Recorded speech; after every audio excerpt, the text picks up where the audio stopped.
Welcome, everybody, to Spotlights and Encores with Tim and Brad from the Dynamite Collective. Today, we are not going to do Spotlights and Encores. Brad, today we're going to do Spotlights and Spotlights.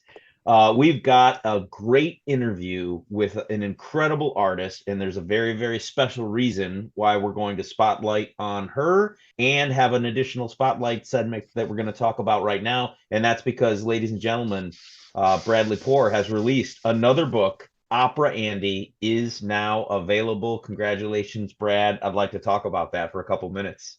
Yeah, thanks. So technically, I would say it's not today, but tonight.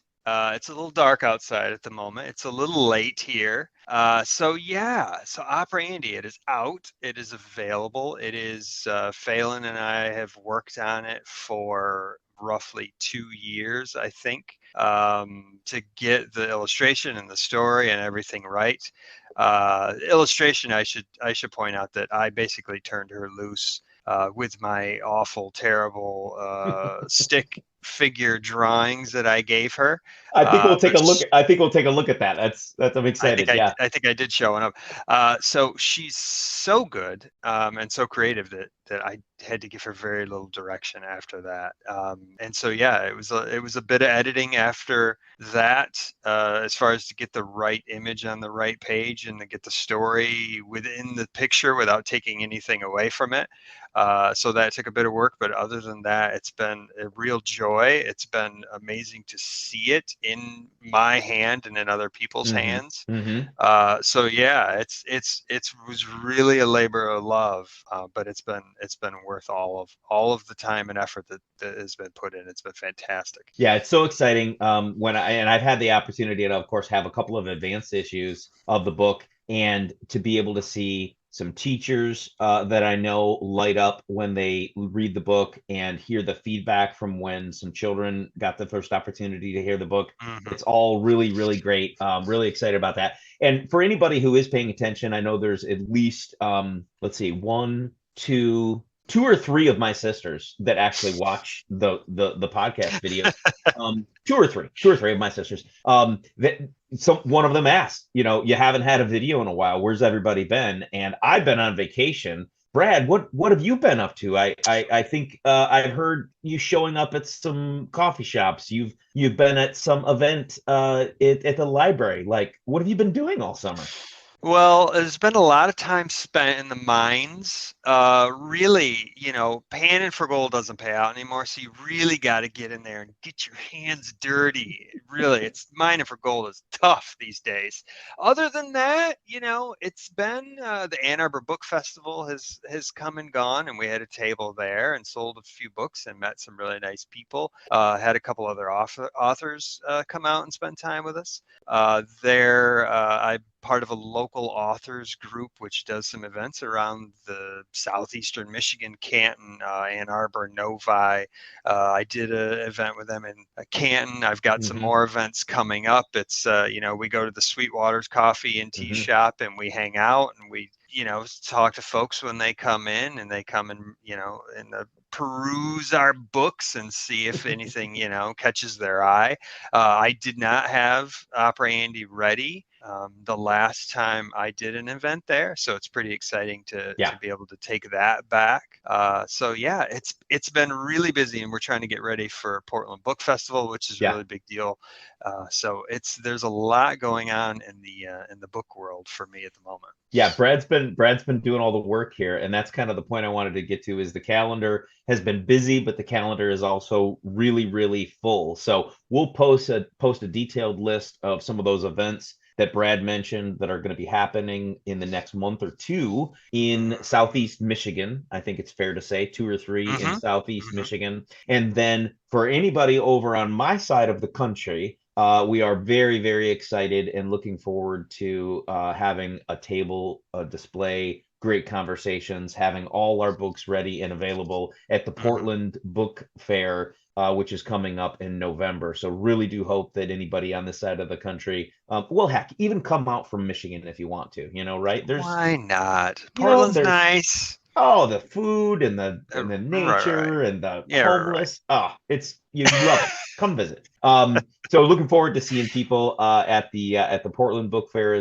as well. And so yeah, today's episode, Spotlights and Spotlights. Congratulations, Brad, on the release of Thank you. Opera Andy. And I think everybody, if they stay tuned, they're absolutely going to fall in love with not only the art, but also the artist. Coming up in the other half of the show here, we're going to have Phelan. Is it Harris? It is Harris. Yes, it is. Phelan Harris coming up next. Stay tuned, everybody. Thanks. Thank you, everyone, for watching Spotlights and Encores with Tim and Brad. Please hop over to the dynamitecollective.com to find our carefully created selection of music and books, as well as one-of-a-kind t-shirts, hoodies, mugs, and assorted goodies. And now introducing Opera Andy, the very first children's book from the T. Willingham Publishing imprint, Sea Otter Books. Get it today on the dynamitecollective.com. Today's spotlight, well, she's right here. This is our very special guest, Phelan Harris. Phelan has been hard at work helping Brad with a new book. Brad, can you tell us more about the book and talk about how you came to work with Phelan? Yeah, so the book is it's a children's book aimed at, probably 4 to 8 year olds. It's a picture book. It's an idea that I had some 20 years ago, probably. Strangely enough, helping you paint your kitchen. I don't know why I had the idea for the book. It just sort of came up out of nowhere. There wasn't anything that was related to painting of your kitchen. And after I had finished my first book, I knew that this was the next thing I really, really, really wanted to work on, and I really wanted to spend a lot of time doing it. And I had a sort of a particular vision that I wanted for the book, and I spent probably many weeks looking for someone's illustration, someone's art that tied closely with my vision, right? That could sort of bring that to life. And then I saw Phelan's art and what sort of a sample pages that she had that I found, and it was perfect. One of the reasons is because I didn't necessarily want computer driven, computer, animated, art for the book. I thought that while it is fantastic in so many cases, for mine, I wanted something with a little more of a personal touch. And I saw that she had worked in watercolor, and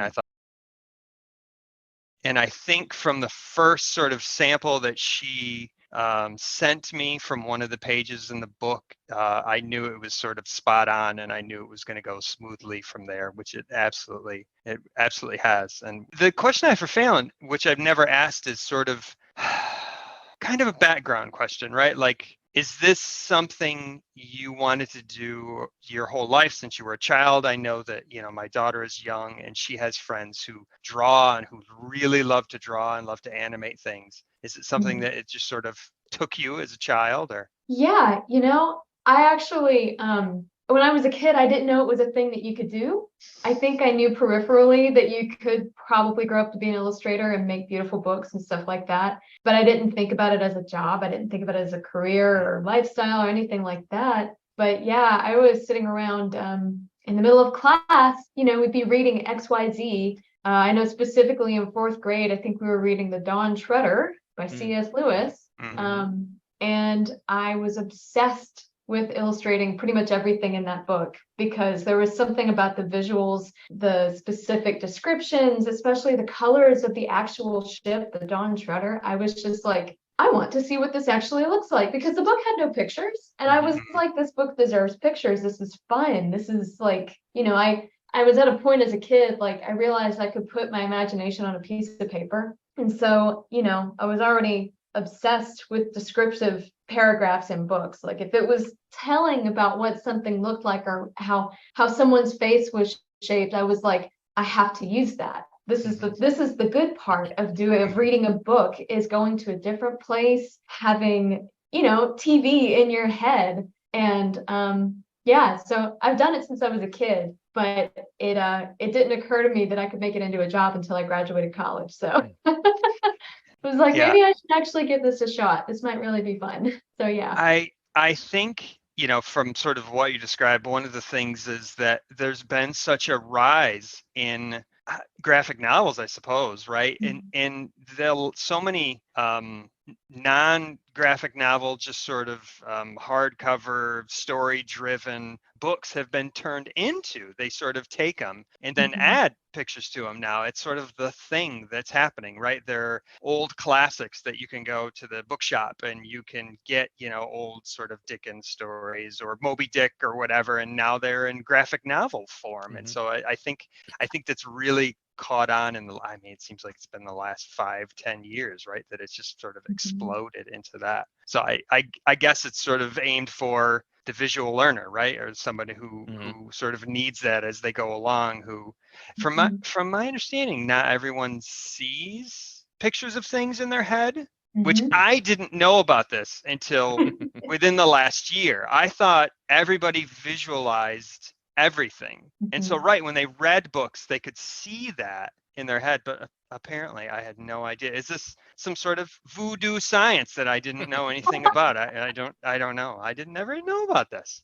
Yeah. Was I alone? That's like my husband. He's not really like, he can speed read. I read at 5 miles an hour and he's like already finished a book. But it's because for the most part, he's not busy visualizing everything that he reads. And I don't know. I think part of it is, if you are a visual learner at all, it's so easy to get bogged down in descriptions and like be busy forming those visuals in your brain. And so much of that is that forms the memory of the book or the pictures that it draws up. And for other people, it's strictly the words, which is crazy to me. I wonder if that's why some people struggle with, really dense, like Lord of the Rings. I felt like I struggled with that because it was so much and it was so dense and there were so many people and there was so much going on, and that I wanted to visualize the whole thing. It'd take me, a day to read 2 pages because there was like so much stuff going on. Am I talking too much, Tim? You got a handle on this? Or? I painted my eyes on my eyelids. I'm actually asleep right now. Oh, sorry. No. It's a wonderful paint job. Yeah, thank you. Hey, I want to jump in, Phelan. So tell us a little bit more about what you do other than help Brad with his book, and then I've got a follow-up question to that. But I want to make sure and spend a little time on what other art you're doing. What have you done in your past, and what are you looking forward to do in terms of your art? Sure. Yeah. So especially over the last, I guess, 5 years or so, 5 or 6 years. So I was using the freelance website, Upwork, because when I graduated school, I'm working in coffee shops and things like that. And I wanted to make art my career, but I didn't know what that would look like. Hence, illustration was on the table, because I'm at a point in my career where I can reasonably draw anything. It's not to say that I'm a master, but I can figure out how to visually represent most things on paper. So it's not a big deal for me. So, hence I went down the illustration route. But I went to school, I got a BFA in studio art. So, I learned the ropes of fine art. I had some gallery shows and stuff like that. But because I jumped right into illustration for a while there, I didn't really have my own visual voice. I did to a certain extent, but it wasn't very well defined. And so actually working on this book with Brad has given me a chance to define that some more. I had a bunch of artists that influenced the things that I liked on paper. Jean Giraud, Mobius, who did French comics, absolutely beautiful, breathtaking. I mean, I'm not really sure how to describe them. They are worth looking at. There's one comic called Arzac, and it's very sci-fi. It's very colorful. It's very strange. But the line work and the way that he uses color was a huge influence for me. A lot of simplified visuals that have a lot of realistic lighting, which affects the kinds of colors that you use and affects the depth of the image and things like that. And so I wanted to bring that into illustration, but at the same time, I wanted to do other things with that. So working on this book with him helped me redefine that and sort of narrow in on what it was I wanted to chew on as an artist. So over the last, probably the last half year, a lot has changed artistically for me. I went from doing, simplified line art and, pretty simple colors and stuff like that, to doing a lot of really in-depth color studies. because I live in the Southwest. Yeah, So yeah. color is big for me. Oh, yeah. We get, insane sunsets and sunrises, and Yeah. you can see the entire landscape. You've got a 180 from our front porch because it's a big place. There's no Yeah. trees to block anything. Yeah. So, I've been channeling a lot of those influences into watercolor paintings that are, it's weird to describe. I've got tons of visuals on my Instagram and on my website and things like that, but they are basically figural illustrations of, I don't want to call them werewolves. There's an old world mythological concept of dog-headed people, which sounds insane because it was, and they called them kynocephali, which literally means dog-headed. And they, it's a very Marco Polo-esque idea, but they had this idea of a race of actual people who had dog heads, spoke like dogs, but were civilized and were just different and strange. And I thought that was kind of hilarious. So I'm doing a series right now with watercolors and pencils, all the same materials that I used for Opera Andy, for completely different subject matter in a very different style. And it's been wild. It's been fun. I put them up for their first exhibition. I've got about 17 pieces at this point. They left my studio for the first time about a month ago. So it was very exciting. Oh yeah. So yeah, I'm one part illustrator and one part wanting to be a fine artist, gallery art and stuff like that, because I have too many interests, quite frankly. Sure. But yeah, I still focus on watercolors and things like that, but I'm always applying them in different ways and experimenting. So yeah. I just sent Brad a video. I'm pretty sure you did. I was going to bring this up. One of those wolf creatures walked in front of my cabin the other day, and I was like, "Is this a dog or is this a wolf?" It may have been one of those creatures. Yeah. I'm glad you Could mentioned be a Wendigo. You never know. Wendigo. Yeah. Oh, that's right. So I'm glad you mentioned the Instagram and the website. We definitely want to put those links in here, so people can have an opportunity to see more of your work. But I am curious, was there, I'm sure you get asked to work on a lot of projects. Was there anything that struck you about working, the opportunity to work with Brad? Was there something that was attractive to you? Was there something that was of interest? Was it just another job? Like, what was that experience like? It's really fun. Be nice. It's always nice most of the time. Yeah. It did start out as just another job because at the time I was building a CV. I wanted illustration jobs that sort of helped me develop as an artist, but also looked good on paper. Like you illustrated an actual book. That's pretty good for a young artist. So yeah, it started out as a normal job, and honestly, Brad is so easy to work with, and he was so willing to just let me draw the way that I know how to draw and let me make creative decisions. That's honestly a dream come true, and I cannot imagine as an artist asking for anything more from a client than somebody who's just like, I like what you do as an artist, and is the highest compliment. It's like, you do what you know how to do, that you are good at this already. I trust you to do the work. And so honestly, that's what made me love doing the job so much, and made me love this book more, because I already liked the concept. I really did. Like, it was really simple. It's just, if you love doing something, don't I wrote up a caption to an image that I posted on Instagram recently. I think I wrote something to the effect of, don't squish your ambitions, and this little picture book teaches kids that. And it's something that you spend a lifetime learning. And if somebody doesn't tell you, don't crush your ambitions, don't tell yourself that you can't do that for XYZ reason, because, especially if it's a creative thing, things like music, art, all of those things, people tend to put them by the wayside. It's not important. It's not necessarily a guaranteed job and things like that. And some fear around. Yeah. Absolutely. And so I loved the idea of a really simple story that just tells you straight up, do the things that you love to do, put beautiful things into the world, be it art, music, sculpture, any of that stuff, skateboard decks, who cares? Beautiful, good things into the world. And it's all so worth it.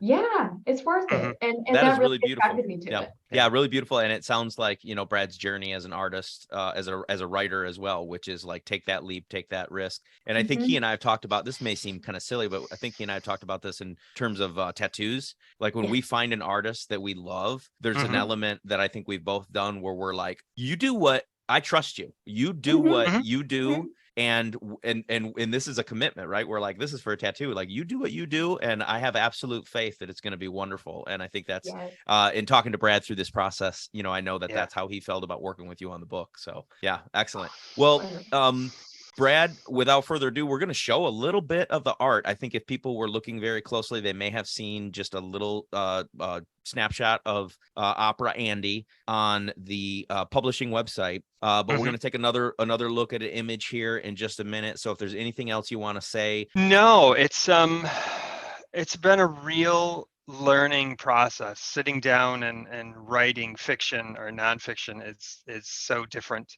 And even sitting down and making the illustrations myself, excuse me, before I sent them to Phelan, which you're going to pull up in a minute. I mean, I cannot draw well. I cannot. It's a skill that I have never developed. I've never been able to do. It's really a testament to Let's go to the Phelan tape and on that. Yeah, right. That is, yes, there you go. Yes. So that is going to be page, I think, 8 in the book, where the first 2 pages are a big open spread of a cityscape, where it explains that the Andy, our person in our book here, he lives in a big city, and this is the page beyond that, right, which explains that it can be wonderful to live in a big city. And so this is my drawing. My daughter often says that my horses look like dinosaurs. This one isn't really bad, but no, it's I not can great. tell it. I can tell it's a horse. I can tell that's a human with a carrot, right? Carrot. That's good. That's very Context good. helps. Context helps quite a bit. Yep. Right. And there's a carriage. I think this is actually pretty good. This is impressive. It's amazing.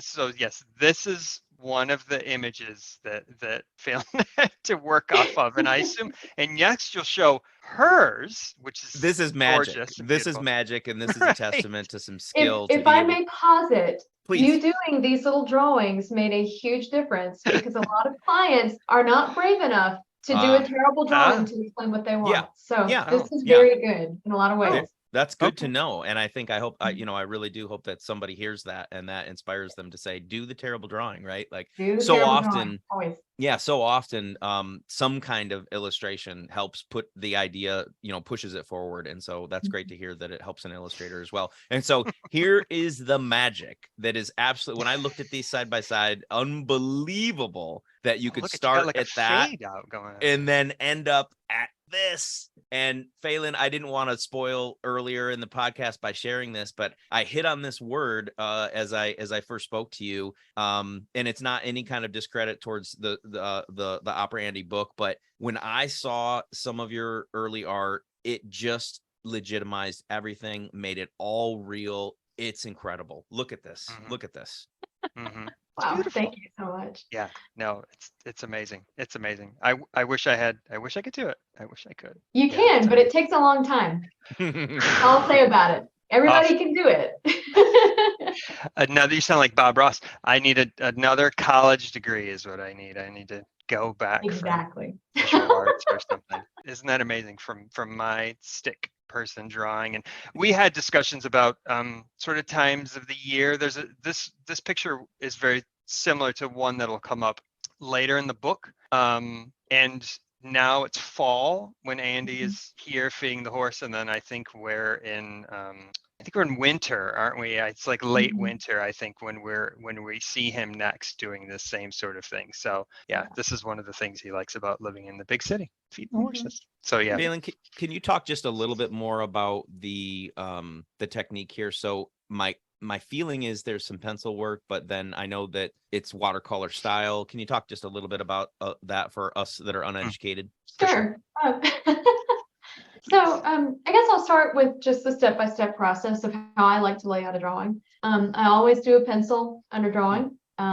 unless it's a personal project from me, I don't do thumbnails and I won't do an underdrawing because I know what I want from the piece of paper. But especially for a commission like this, always a pencil underdrawing, very light, so that I can get all the proportions correct, because just because I have a degree in how to draw doesn't mean that I can always get everything correct. And from there, I'll layer on different watercolor washes and things like that, lay out the basic colors, figure out my color scheme. And Brad can testify to this. I definitely did some thumbnails for these pages, so I could get the colors right and stuff like that. But from there, I go straight to line work, because it's sort of like the skeleton of the illustration, especially when you're doing watercolors.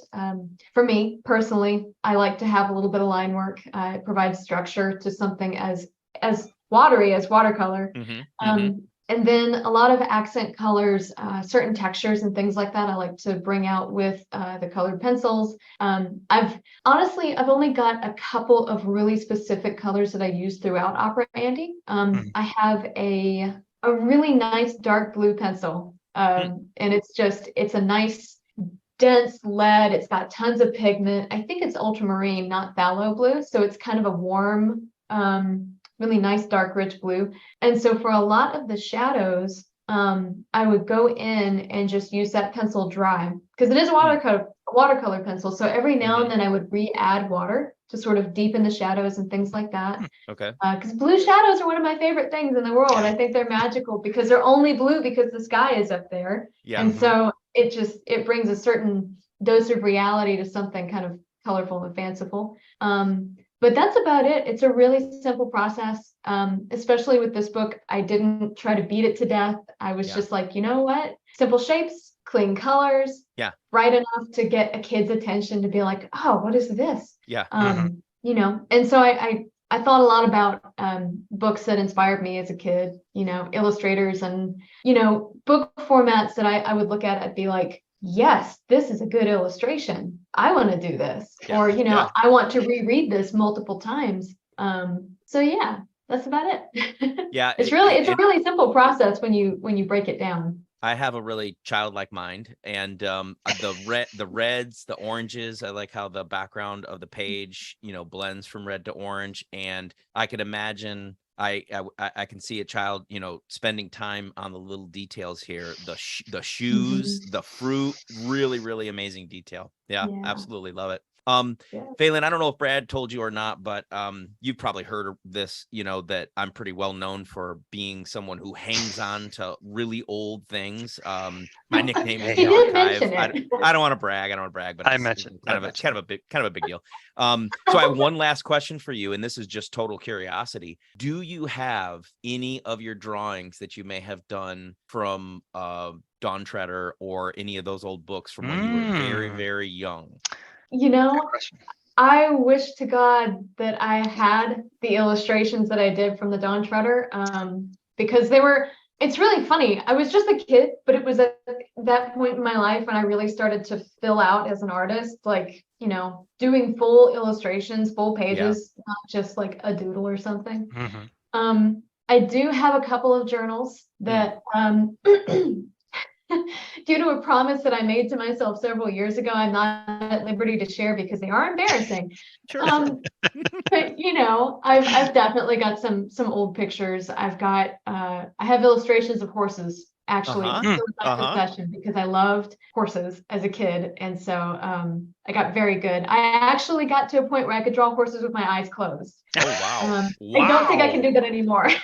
Yeah, that is a skill. That's amazing. Well, see, that's why I hate obsession. That was proof of obsession. Yeah. See, I hold on to a lot of stuff, a lot of my kids' art. I just had a lot of stacks. I've been trying to take pictures and at least save things digitally that, you're not sure if you really want to hang on to or not, but love hearing that. Yeah. And anytime you want to share something from the archive, we'd love to see it here on the show. Wonderful. Yeah. We'll have you, if you're willing, we'll have you on again and we'll talk more about some of those other things. So, that'd be wonderful. That's it for the Spotlight segment. Phelan Harris, I want to thank you so much for joining us here today. We love the art for Opera Andy, and I'm sure everybody's excited as we are to bring that to its completion and put it out there for the world to see and share it with everybody. Thank you guys so much for having me on. It's always fun to get to talk about process and to sort of just celebrate finishing a project. It's always a success.